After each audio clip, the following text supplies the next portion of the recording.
कटारिया क्या कुछ कह रहे हैं? कोई चिंता की बात नहीं, जो डूबना है प्रदेश को तो डूबेगा। मतलब 10 वर्ष में चाहे मेरा सरकार रही हो चाहे आपकी रही हो, किसी में स्वयं शिक्षा मंत्री हूँ, अपराधी होऊंगा, कोई चिंता की बात नहीं।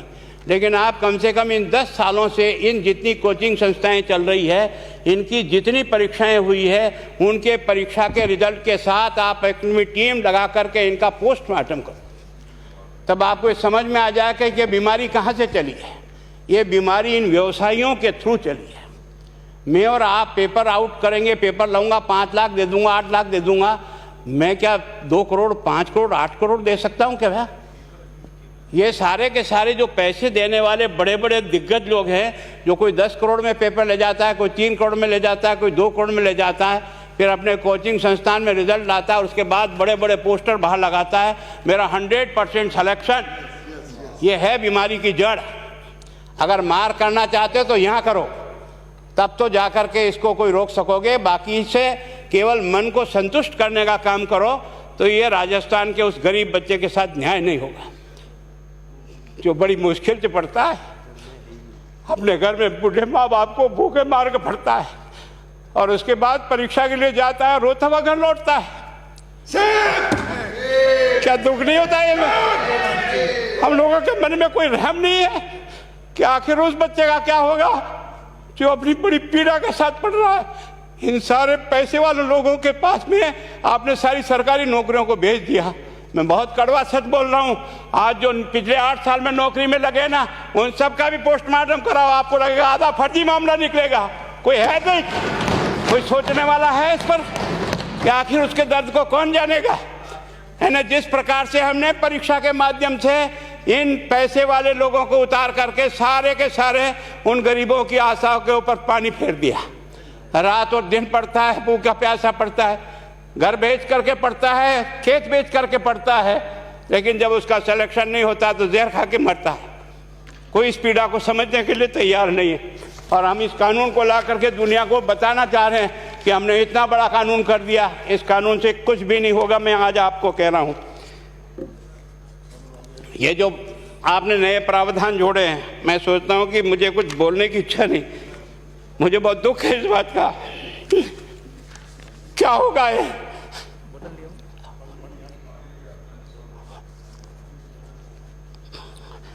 किस तरह की गैंग पालनी है उन्हें? पानी पिला दो है ना। मैं उस दिन भी पूछा था कि मैंने कहा ये शिक्षा संकुल पे है, जिन लोगों को ड्यूटी पे लगाया, इसको लगाने वाला दोषी कौन है, जिसके कारण से पेपर जो है ना काट करके निकाल दिया।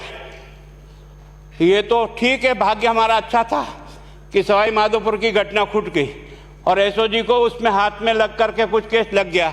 अगर वो केस नहीं लगता तो आज आपकी सारी नौकरी पर इन सब बड़े बड़े दलालों के स्कूल में पढ़ने वाले बच्चे होते और मेरा गरीब का बच्चा अपना घर लौट के जाता। क्या दुर्भाग्य है। और इस कारण से केवल इसके लिए खुश मत हो जाओ कि हमने कानून बहुत सख्त बना दिया इसलिए अपराधी रुक जाएगा। नहीं, सिस्टम को बदलना होगा, ये परीक्षा का सिस्टम चेंज करना होगा। मैं सोचता हूँ कि क्या हम इतने अक्लमंद बैठे हैं, क्या इस व्यवस्था को चेंज नहीं कर सकते? क्या एक ही पेपर हर राजस्थान में 20 लाख बच्चों को दिया जाए? क्या इसका कोई ऑल्टरनेट नहीं हो सकता? इसका ऑल्टरनेट सोचना चाहिए कि हम परीक्षा को टुकड़े टुकड़ों में कैसे कर सकते हैं। जिले के अनुसार पेपर नहीं, एक नहीं हम 25 पेपर बना सकते हैं।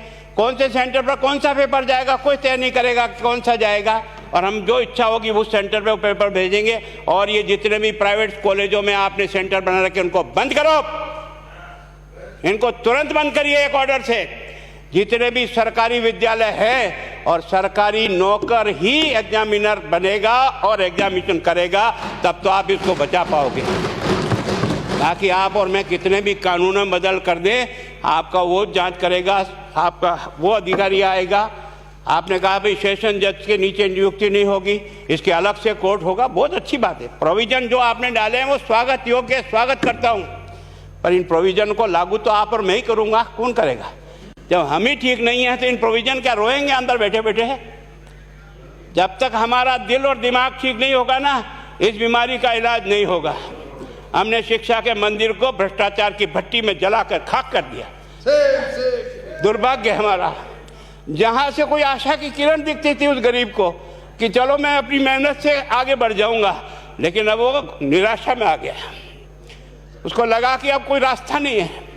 और इस कारण से मैं सोचता हूं कि आप जिस भावना से लाया, मैं आपकी भावना की इज्जत करता हूं, लेकिन केवल आपकी भावना इन बेईमानों को नहीं रोक सकेगी।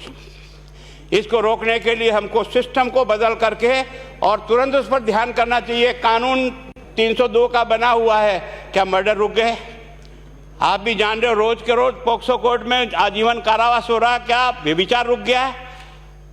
अपराधी को दंड मिल सकता है, अपराध बंद नहीं हो सकता है। अपराध बंद करने के लिए जो सिस्टम होते हैं उस सिस्टम में चलो।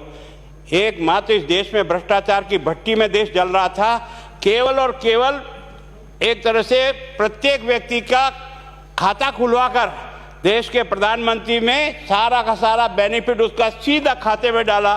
बेईमानों को चोट लगी नहीं लगी, उस तरफ अपना दिमाग बचाओ, उस तरफ अपना दिमाग लगाओ। किस बीमारी का इलाज कहाँ है और कैसे हो, इस बारे में चिंता करने की कोशिश करो।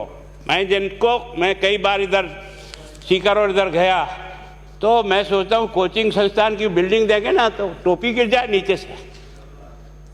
क्या चीज़ है यार, भगवान ने क्या लक्ष्मी वहीं बरसाई है।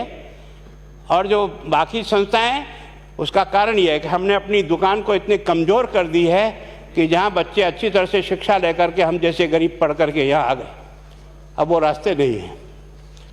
और इस कारण से मेरी बहुत विनम्र प्रार्थना है, इस बीमारी का इलाज चाहिए बच्चे को, कानून से नहीं होगा, कानून के अलावा होगा, और उसमें आप करें। धन्यवाद। Thank you. माननीय मंत्री महोदय।